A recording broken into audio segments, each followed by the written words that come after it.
बॉलीवुड ने दिखाया कि जितने बड़े बड़े लोग हैं वो सिगरेट पीते हैं, माफिया सिगरेट पीता है, रंगदार लोग सिगरेट पीते हैं।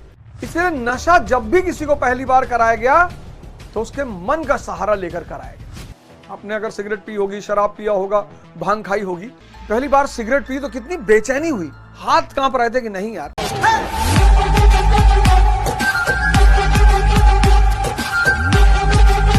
अब देश एक ऐसी परिस्थिति में आ गया है जहां देश के हर नागरिक को अब एक सैनिक के रूप में काम करना होगा। सबको युद्ध का बिगुल बज गया है और शांति की बात तभी तक अच्छी लगती है जब तक युद्ध शुरू ना हो। एक बार युद्ध शुरू हो गया फिर कोई शांति की बात नहीं, फिर तो जंग होगी। अब इस देश के हर नागरिक को एक सैनिक के रूप में काम करना होगा। हर नागरिक को। अब सिर्फ सेना बॉर्डर पे नहीं लड़ेगी, अब एक सेना देश के अंदर भी होगी। अब सेना सिर्फ बॉर्डर पे नहीं लड़ेगी, उस बॉर्डर पे जो हमारे भाई लड़ेंगे उनको हमें पीछे से, बैकएंड से बहुत जबरदस्त तरीके से सपोर्ट करना होगा। ऑपरेशन सिंदूर शुरू हो चुका है। भारत ने जवाबी कार्रवाई की, पाकिस्तान के रिहायशी इलाकों पे कुछ भी नहीं किया, पाकिस्तान के सेना के ठिकानों को कुछ भी नहीं किया। आतंकिस्तान के जो ठिकाने थे उस पर हमला किया है, जो कि जायज भी है, नीति सम्मत है। भगवान कहते हैं दो मार्ग हैं और हर व्यक्ति के पास वो दो मार्ग हैं। लोग कहते हैं ना कि भैया मन तो कह रहा है लेकिन दिल मना कर रहा है। कुछ काम होते हैं, आपने पिक्चर देखी गोलमाल पुरानी वाली, तो उसमें जब वो जाता है हीरो, पुरानी गोलमाल, वही बड़ी अच्छी मूवी थी पुरानी गोलमाल। तो उसमें वो जैसे ही वो अंदर जाता है तो गाना बजने लगता है, गोलमाल है भाई कुछ गोलमाल है। ये जो द्वंद्व है ना, ये मन और हृदय का द्वंद्व है। जिसने भी पहली बार नशा किया, इसलिए नशा जब भी किसी को पहली बार कराया गया तो उसके मन का सहारा लेकर कराया गया। या तो उत्तेजित करके नशा कराया गया, या तो प्रलोभन देकर नशा कराया गया। आपने अगर सिगरेट पी होगी, शराब पिया होगा, भांग खाई होगी, तो आप तंबाकू खाया होगा। तंबाकू तो भारत में 10th के बाद गांव में बच्चों को आदत डलवा दी जाती। बीबीसी कह गए कि रात भर पढ़ा तो तंबाकू खा लो, नींद नहीं आती है, 2 दाना रख लो। हम जब इलाहाबाद यूनिवर्सिटी में थे तो शायद ही कोई स्टूडेंट था जो नहीं खाता था, बस इसलिए कि नींद ना आए, पढ़े बैठ के। लेकिन जब आप नशे की शुरुआत करते हैं, जब आप पहली बार उसे करते हैं तो बेचैनी होती है। आप पहली बार मंदिर जाएंगे, बेचैनी नहीं होगी, लेकिन आप पहली बार बियर बार जाएंगे तो बेचैनी होगी। आप देखिए ये जो बेचैनी है ना, ये अंदर के जो चैतन्य है वो सिग्नल लगा हुआ है अंदर, वो मना करेगा। मुझे तो बहुत अच्छी तरह याद है, बहुत अच्छी तरह। पहली बार सिगरेट पी तो कितनी बेचैनी हुई, हाथ कांप रहे थे कि नहीं यार। पर मन, बॉलीवुड ने दिखाया कि जितने बड़े बड़े लोग हैं वो सिगरेट पीते हैं, माफिया सिगरेट पीता है, रंगदार लोग सिगरेट पीते हैं, और मन उसी के प्रभाव में था। बॉलीवुड ने दिखाया कि जब आदमी दुखी होता है तो शराब पीता है।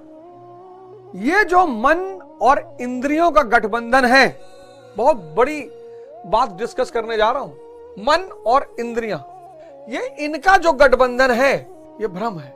इस मन को अमन की स्थिति में लाना होगा। मतलब मन, और मन है क्या? ये जो सांस से चल रही है ना, सारे संस्कार इसी में सेव है।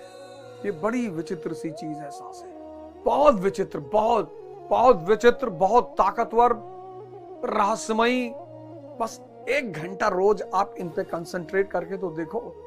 1 घंटा, 10 मिनट से शुरू करो, 1 घंटा ले जाओ, ये सांसें ही आपका जीवन बदल देंगी। जब तक ये मरेगा नहीं तब तक वो आनंद स्वरूप, सच्चिदानंद, यही पर्दा है। मन ही संसार है, ये खत्म, संसार खत्म, माया खत्म। तो जैसे जैसे आप ध्यान बढ़ाओगे, होश पर आना शुरू करोगे, जैसे जैसे होश बढ़ता शुरू होगा वैसे वैसे मन मरना शुरू होगा। हर कृत्य में होश, हर कृत्य में, मैं आपको पढ़ा रहा हूं, होश। अपने सारे कृत्य को होश में कन्वर्ट कर लो। सारा दुनिया अगर दो आधा दो, और उसमें भी अगर बाधा हो तो दे दो सिर्फ 5 गांव, ग्राम रखो अपनी धरती तमाम। हम वही खुशी से जाएंगे, परिजन पर हसीना उठाएंगे। दुर्योधन वो भी दे न सका, आशीष प्रभु की ले न सका। ये तो होना ही था, ये तो होना ही था। लेकिन अब इस दौर में बहुत शांति की आवश्यकता होगी, बहुत शक्ति की आवश्यकता होगी। जब भी युद्ध का दौर आता है तो दो चीजों की आवश्यकता बढ़ जाती है, एक मानसिक शांति की और एक शक्ति की। अर्ली इन द मॉर्निंग, सुबह 5 बजे मैंने एक प्रोग्राम शुरू ही कर दिया, एक्स्ट्रा ऑर्डिनरी।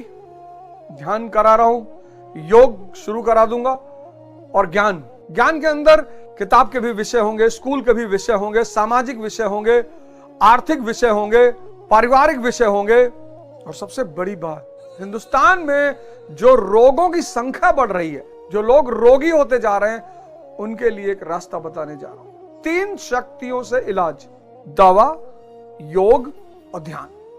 98% लोग इसलिए परेशान हैं क्योंकि वो एक शक्ति से इलाज कर रहे हैं, दवा से।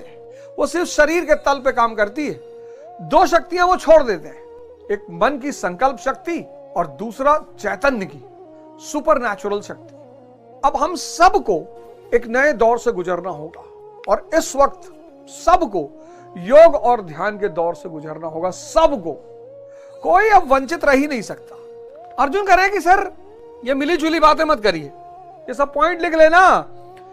कर्म अनिवार्य है, ये शब्द बड़ा प्यारा है, कर्म। यही एक शब्द अगर कोई आदमी डिकोड कर ले गीता में, अगर मुझसे पूछा जाए कि ऐसा कौन सा शब्द है जिसको डिकोड करके पूरी गीता समझी जा सकती है, तो वो ये कर्म है। बड़ा रहस्यमयी शब्द है ये कर्म। जो आदमी क्रिकेट खेल रहा है वो सोच रहा है क्रिकेट खेलना कर्म है। जो आदमी क्लर्क है वो सोच रहा है क्लर्क होना कर्म है। जो आदमी टीचिंग कर रहा है वो सोच रहा है पढ़ाना मेरा कर्म है। ये सब तो आय के साधन है, ये कर्म नहीं है। ये आदमी बिना मरे स्वर्ग देखने के फिराक में है, संभव ही नहीं है। इसी को गोरखनाथ जी कहते हैं, मरो ए जोगी मरो। इसी को बाइबल कहती है, डाई बिफोर योर डेथ। इसी को कुरान कहती है, मोतू अबला किबला मोतू। कुरान भी इसको कहती है। कर्म अनिवार्य है। यह मार्ग है हृदय का, यह मार्ग है मन का। लेकिन हृदय की शक्ति का नाम है भाव, और मन की शक्ति का नाम है विवेक। भाव के मार्ग से चली मीरा और विवेक के मार्ग से चले बुद्ध। देखो दोनों मार्ग है। भाव के मार्ग से चली मीरा, बड़ा स्वच्छ हृदय चाहिए भाव के मार्ग से चलने के लिए। बड़ी समर्पण चाहिए, यहां समर्पण चाहिए, यहां जागरण चाहिए। होश, होश बेसिकली एक आंख है। होश, जब आपको दुनियावी चीजें दिखाई पड़ने लगती है, वो जो तीसरी आंख का कॉन्सेप्ट है, वो बड़ा प्यारा कॉन्सेप्ट है, बहुत प्यारा। ये हनुमान जी इसके महानायक हैं। सीने में कौन है? प्रभु राम और सीता मैया। समर्पण, हनुमान जी की तरह समर्पण हुई है वही जो राम रचि राखा। ये 2 मार्ग है। हजरत अली युद्ध कर रहे हैं, दुश्मन को पटक दिया उठाकर, तलवार निकाली सीने में भोगने के लिए। उसने हजरत अली के मुंह पे थूक दिया। हजरत अली उठ गए, बोले जाओ आज नहीं मारेंगे। अरे उसने कहा क्या गलती गुनाह कर रहे हो, मैं ऐसा मौका पा जाता मैं तुमको कभी नहीं छोड़ता। बोले जाओ नहीं मारेंगे। बोला मुझको मौका मिल गया तो मार डालूंगा। बोले आज नहीं मारेंगे ना, जाओ। उसने पूछा क्यों?